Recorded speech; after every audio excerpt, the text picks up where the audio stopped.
cet webinaire, c'est un webinaire de présentation de toutes les fonctionnalités. Ça ne sera pas voilà, très très long, mais il vous montrera déjà de façon quand même assez complète toutes les fonctionnalités, comment les implémenter. Après, vous retrouverez quelques webinaires un peu plus théoriques sur les différentes nouvelles fonctionnalités et d'autres. Donc, en particulier, sur tout ce qui concerne l'analyse avancée d'un ingénieur, ça sera ce vendredi. Donc, tout ce qui concerne la structure à câble ou nouvelles fonctionnalités, les connexions des éléments. Donc, on verra tout ça aujourd'hui aussi.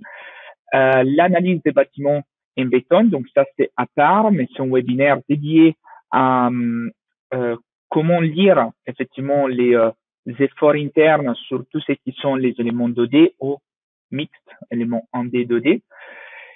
La collaboration BIM, donc effectivement les nouveaux liens avec IDEA Statica, la mise à jour effectivement et l'implémentation de notre format SAP, des collaborations BIM. Donc, si vous ne connaissez pas, ça serait quand même très intéressant de les suivre. Donc, c'est un format qu'on a développé à l'intérieur de SIA pour permettre d'améliorer effectivement la liaison entre les différents outils BIM. C'est un lien ouvert, donc toutes les sociétés, on peut dire, des développements des logiciels, ils peuvent utiliser ce nouveau format SAP. Donc, ils peuvent l'implémenter et l'utiliser. Et ça permettrait effectivement des échanges avec tous les différents logiciels. Et finalement, donc, la conception des éléments béton. Donc, nous, on verra effectivement une petite présentation, mais il y aura aussi pour ce type de contrôle un webinaire dédié, plus approfondi, plus théorique, voilà, que vous pourrez suivre ou sinon vous pouvez retrouver toujours dans notre site web.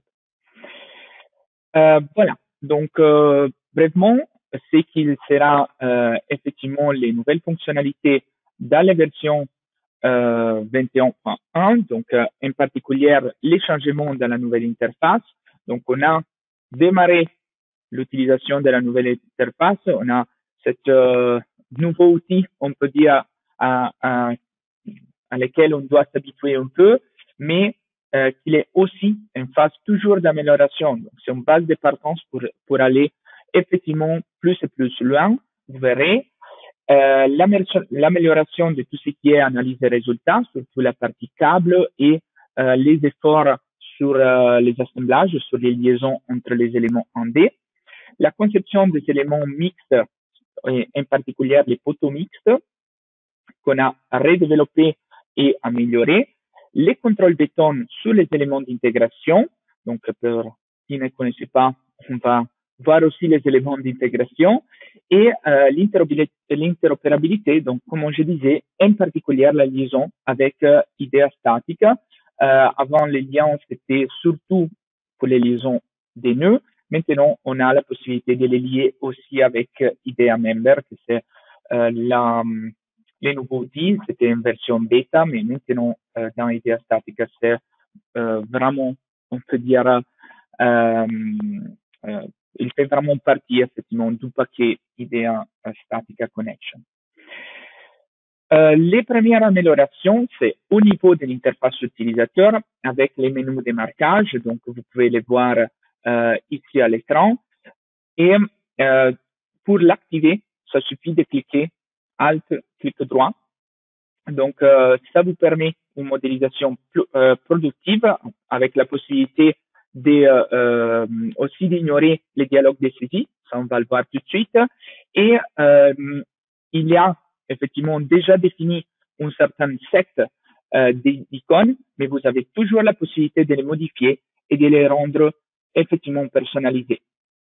Ça, c'est un peu l'objectif toujours de la nouvelle interface, c'est de rendre l'interface comme vous souhaitez. En particulier, donc avant, ou quand même, dès qu'on sélectionnait un élément, on devait toujours sélectionner après ses propriétés. Là, on peut désactiver cette menu. Donc, dès qu'on va rentrer et utiliser, par exemple, les menus de marquage, mais aussi les menus normales, on n'a plus la première fenêtre qui va s'activer et on peut changer les propriétés des éléments de suite. Donc, dans les menus propriétés, il sera que sur la droite et il va plus s'ouvrir devant nous. Là, par exemple, les menus de marquage, ça peut nous permettre de regarder aussi tout ce qui est modification, par exemple la copie multiple. Et si je vais créer voilà, des nouvelles barres, toujours en utilisant, voilà, par exemple, là, je vais insérer avant mes appuis. Voilà. Mais si je vais insérer effectivement mes barres, là, directement, je n'ai plus les menus qui vont s'ouvrir et je peux changer ma section directement dans les menus propriétés. Là, il y a une partie de modélisation, donc juste des copies multiples pour vous montrer comment utiliser à nouveau les nouveaux menus de marquage. Et comme je disais, si vous n'avez pas, par exemple, les miroirs, là, je suis obligé, on peut dire, à utiliser les miroirs et les chercher à nouveau. Vous avez la possibilité de modifier directement dans un fichier XML là, les menus de marquage et introduire, par exemple, les commandes miroirs. Je vous rappelle aussi que dans la nouvelle interface, dès que vous sélectionnez plusieurs éléments, vous pouvez soustraire une certaine sélection. Là, ça vous permet effectivement, ce qui n'était pas prévu avant, de sélectionner plusieurs éléments à la fois et après juste aller choisir les éléments que vous souhaitez.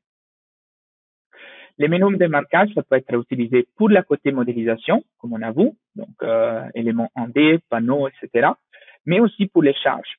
Donc, vous avez un menu de charge, et là, par exemple, je vais directement sauter les premiers menus, comme je vous disais avant, donc les menus de choix, et je peux directement appliquer mes charges en utilisant les menus de marquage. Finalement, aussi, dans les menus de marquage, vous avez tous les parties optionnelles. Vous pouvez activer les non-linéarités, les rotules, comme on voit ici. Donc, vous avez différents choix que vous pouvez activer et introduire dans les fichiers XML du menu de marquage. Donc, ça, c'était la première amélioration au niveau de l'interface utilisateur. Donc, les deux possibilités qu'on a à vous, les menus de marquage et la possibilité, effectivement, de sauter la première fenêtre de saisie. Et on peut dire, cette deuxième amélioration, c'est en réalité un retour du tableau de saisie des résultats. Donc, c'est exactement les mêmes types qu'on avait avant. La différence, c'est juste qu'on a ajouté de nouvelles possibilités au niveau d'affichage des résultats ou au niveau d'introduction des éléments. Voilà, donc il n'y a, on peut dire, il n'y a pas des améliorations différentes à ce qu'il y avait dans l'ancienne interface, mais on a reproduit effectivement les mêmes possibilités, donc la possibilité de déplacer les tableaux au dehors de la fenêtre, donc de travailler comme vous étiez habitué aussi avant avec les tableaux de résultats d'un côté et l'interface de SciEngineer dans l'autre. Donc, plus d'espace sur un premier écran et tout ce qui sont les données additionnelles et les tableaux dans l'autre. En particulier, donc, on va vous montrer effectivement, par exemple, tout ce qui sont les tableaux des résultats et les aperçus. Dans ce cas, donc, on a la possibilité, comme on avait avant, de sortir un tableau des résultats, donc les temps qui calculent que je puisse les générer, et de les lier aussi directement à l'aperçu. Donc, là, j'ai mes résultats dans un tableau. Je vais aller chercher, par exemple, les coefficients d'unité. Voilà. Et là, dès que je double-clique sur la ligne, je peux directement ouvrir mon aperçu. Donc, les différents aperçus que vous avez dans ce cas, c'est standard. Mais sinon, vous avez aussi la sortie détaillée. Donc, détaillée avec tableau, détaillée avec tableau et formule. Donc là, on peut choisir dans les tableaux les types de sorties qu'on veut. Et si je vais choisir les détails, là, je vais obtenir effectivement mon contrôle détaillé.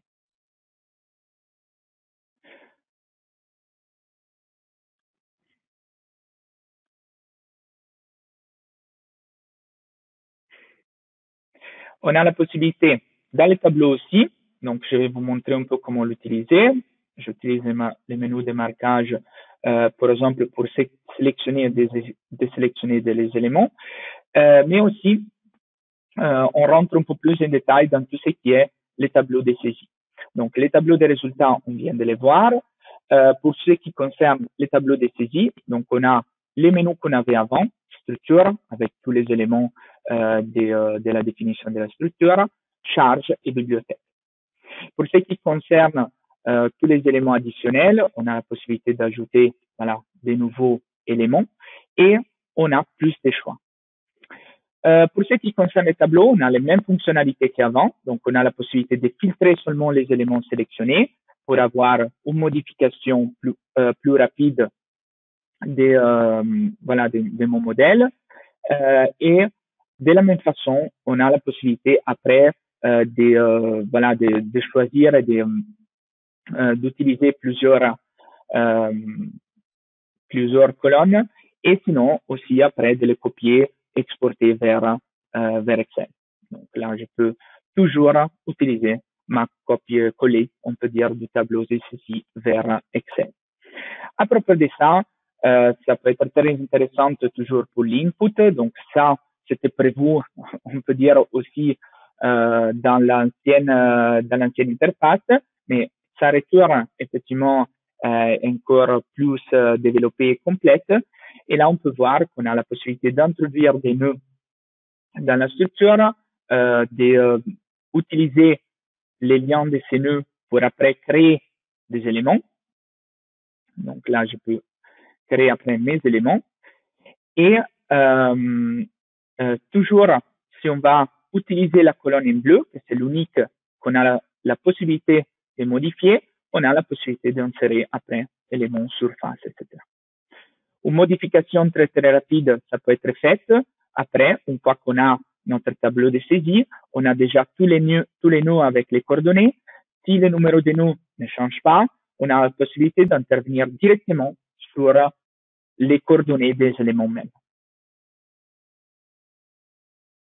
Donc ça nous permet, ça c'est un cas très très spécifique et très paramétrique, mais ça nous permet effectivement de rentrer facilement et de changer après les types de structures qu'on a entre une base de données Excel et notre tableau de saisie.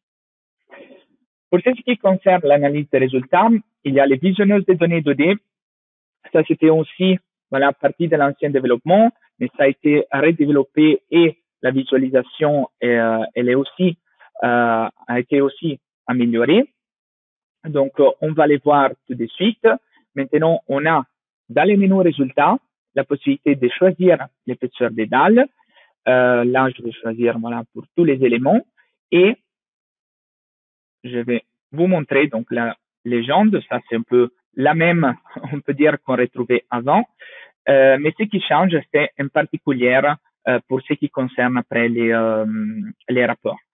Donc, une fois qu'on va choisir effectivement les rapports, là, on a une différente visualisation, comme on peut voir de la légende, que c'est un peu plus clair, un peu plus transparente, pour faire notre type de rapport.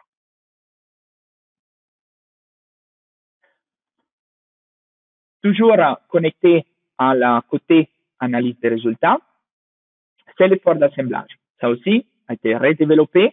La différence, comme vous voyez à l'écran, c'est que maintenant, on a l'assemblage peut être défini dans n'importe quel nœud, mais ça c'était aussi dans l'ancien développement. Mais dans les nouveaux, on a aussi un affichage des efforts par élément. Avant, on avait la résultante des efforts. C'était effectivement beaucoup utilisé, mais ça pouvait effectivement nécessiter d'un post-traitement des résultats. Maintenant, je vais vous montrer effectivement comment ça fonctionne. Donc, on va choisir un effort d'assemblage, donc n'importe quel nœud, comme on disait. Je vais prendre après tous les éléments qui sont liés, donc je vais juste afficher les éléments liés, notre commande, voilà. Je vais afficher les numéros des barres.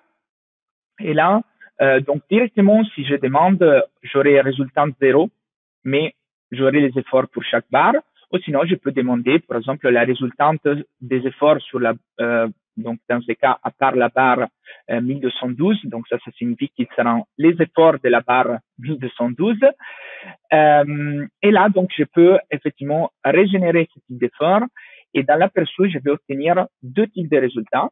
Donc, la résultante de tous les éléments en même temps, que c'était l'ancien résultat, et aussi les efforts élément par élément. Ça signifie que la somme des efforts par élément, ça va donner après les efforts nœuds. Ça peut nous permettre effectivement après de sortir des tableaux avec tous les efforts dans l'assemblage, mais aussi de filtrer un peu les efforts, donc par rapport à ce qui nous intéresse. Si ça nous intéresse la résultante ou si ça nous intéresse juste effectivement deux barres en particulier, par exemple poutre poteau, s'ils sont liés à plusieurs éléments, ça peut nous permettre de filtrer juste ce type d'éléments. Toujours lié à l'analyse des résultats, donc ce sont toutes des parties qu'on va voir après dans les prochains webinaires de vendredi, c'est la partie d'analyse câble. Donc ça aussi a été déplacé en version 64 bits. La grosse nouveauté, effectivement, c'est que maintenant il y a une partie de préprocesseur donc analytique beaucoup plus graphique, beaucoup plus intuitif, et la liaison entre les câbles, que c'est voilà, une nouveauté effectivement, et ça nous permet de créer des ouvrages, d'analyser des ouvrages du type qu'on affiche à l'écran. Et en particulier, je vais vous montrer un exemple de comment ça marche. Donc, ça suffit de créer un élément barre classique. On va lui donner une section, par exemple, tubulaire ou une section barre. Et après, donc, dès qu'on applique la non-linéarité des câbles, il calcule directement sa déformée à partir de l'effort normal qui est indiqué et si on applique des charges additionnelles sur l'élément. Donc ça, c'est une formule effectivement que vous pouvez contrôler dans les deux lignes avec voilà des limites des déformés.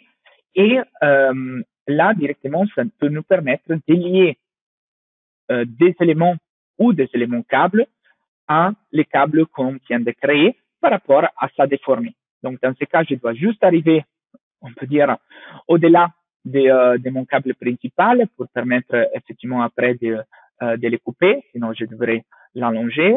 Je vais utiliser la copie multiple. Techniquement, je peux utiliser les menus de marquage aussi, mais je vais vous montrer la façon classique. Et après, donc, je peux couper chaque élément par rapport à la déformée qu'il vient de créer. Donc, pas seulement il est calculé, mais il est vraiment active pour la modélisation. Une fois que je vais les couper, ça suffit de générer le maillage ou lancer la connexion barre-nœud.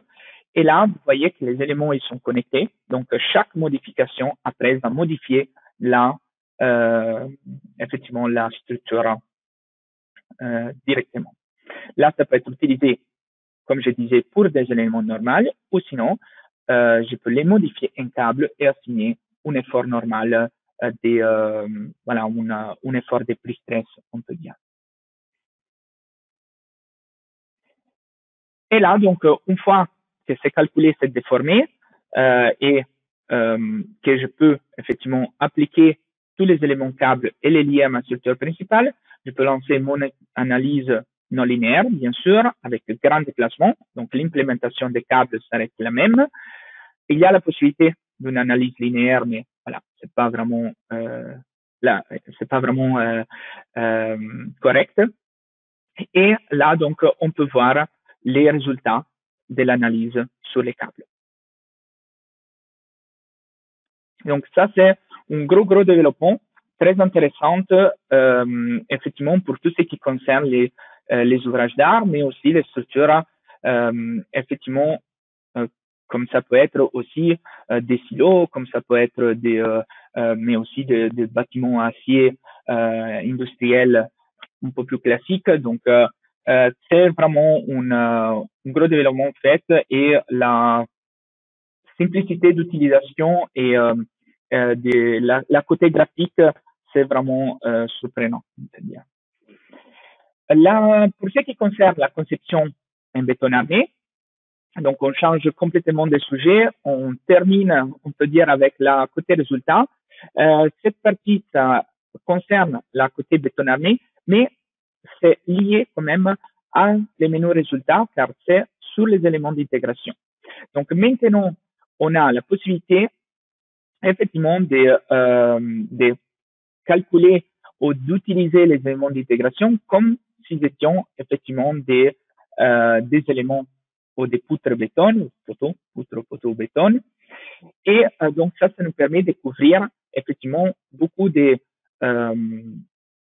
solutions, beaucoup de possibilités pour tous ceux qui sont éléments avec des ouvertures ou éléments qui, effectivement, pour des analyses un peu plus avancées côté béton, ça nous permet de couvrir ce type d'éléments et surtout dans la côté modélisation d'aller aussi plus vite.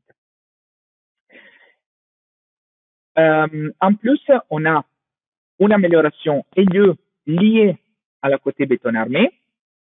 Donc, dans ce cas, on a la possibilité d'avoir une distribution sur plusieurs lits. Donc, ça, c'est effectivement été une grosse demande sur différents marchés et surtout sur celle français. Et finalement, on a aussi cette possibilité qu'on va couvrir. Donc, je vais vous montrer dans ce cas, c'est une vidéo que c'était notre collègue du développement qui a fait. Donc, je l'ai fait en anglais. Mais effectivement, donc on a la possibilité d'introduire des éléments d'intégration. Donc, ça, on ne les connaissait pas, mais de leur assigner une certaine section. Donc, ça signifie aussi que vous pouvez assigner une section différente techniquement. Mais voilà, en général, on va lui donner la section effectivement de l'élément d'intégration. Mais vous pouvez choisir aussi de les ferrailler voilà, de façon différente, donc de considérer une différente hauteur ou de considérer une différente section. Et là, donc, on a la possibilité de ferrailler ce type d'éléments. Voilà, donc, ça c'est un peu la possibilité classique, à part les possibilités un peu plus vite qu'on a dans Action. Donc, je vous suggère, si vous êtes concerné par les structures béton, de suivre les webinaires prochains, mais aussi les dernières, donc celles des nouveautés de la version 21, car ça a beaucoup changé, ça a beaucoup amélioré effectivement la possibilité d'introduire et de calculer un ferraillage. Donc là, on a la possibilité, comme je disais, de ferrailler ce type d'éléments. Donc après, on a notre classique ferraillage requis au fourni et la possibilité, effectivement, après de les convertir toujours en barres réelles avec la définition aussi de plusieurs lits si nécessaire, comme on peut voir effectivement sur notre élément d'intégration. Donc après, il y a bien sûr les contrôles unités, mais en général, comme vous voyez, donc les ferraillages, il est fait sur plusieurs lits et sur les éléments d'intégration aussi, mais vous pouvez les faire sur les barres normales, on peut dire, donc sur des éléments ondés directement. Vous pouvez aussi les ferrailler avec plusieurs lits maintenant. La colonne mixte, c'est les contrôles de colonnes mixtes, donc de poteaux mixtes, c'est aussi une migration de l'ancien développement, mais comme aussi pour tout ce qui était les gros développements sur la côté acier et aluminium, aussi pour les colonnes mixtes, il y a un nouveau des nouvelles sorties plus et plus détaillées, améliorer les sorties avec formule. Donc, c'est qu'on a bien aimé, effectivement, pour tout ce qui concerne les améliorations en acier et en aluminium. Et les webinaires pour les colonnes mixtes a été fait il y a une semaine, donc oui, bon, 10 jours à peu près. Donc, vous pouvez les regarder sur notre site. Vous pouvez les regarder à nouveau sur notre site. Donc là, je vais vous montrer un peu comment ça marche. Donc, mais en général, je vous suggère de regarder dans ce cas absolument les webinaires pour avoir plus de détails de la façon théorique d'implémentation. On a une base de données des sections mixtes qu'on peut utiliser, comme on voit à l'écran. Et comme, par exemple, on a implémenté, on a la possibilité après de configurer notre poteau mixte et de les contrôler. Donc, je vais prendre qu'un seul et on a deux types de sorties. Donc, la sortie bref, classique et la sortie détaillée avec tableau et formule. Donc, voilà, en général, comme vous voyez, a été beaucoup amélioré, c'est beaucoup plus nettoyé et beaucoup plus détaillé surtout. On passe à la dernière sujet, donc la liaison avec IDEA Connection. Là, on a un nouveau lien qui a été développé en version 21.1. Donc, on a la possibilité pas seulement d'exporter un assemblage, mais aussi effectivement les éléments pour l'étude. Là, en général, donc si avant on pouvait exporter qu'un seul nœud, maintenant on peut sélectionner une partie de la structure. On a un nouveau lien IDEA Statica. Cet lien, ça nous permet effectivement d'ouvrir une nouvelle page. Pendant qu'elle s'ouvre, je vais vous montrer, par exemple, la choix des deux combinaisons liées à ce type d'assemblage, donc à une certaine valeur d'assemblage. Et une fois qu'il s'ouvre effectivement ce menu, on clique sur Attache, on va définir s'il y a effectivement des mappages à faire. Et dès qu'on clique OK, après, on a directement un morceau de structure. Et là, on peut analyser soit dans IDEA Member, donc vraiment une partie de la structure, ou soit sinon, on peut analyser juste une tâche. Donc, on peut en sélectionner une et après l'ouvrir ici et non à gauche dans les menus propriétés, effectivement, des IDEA Statica.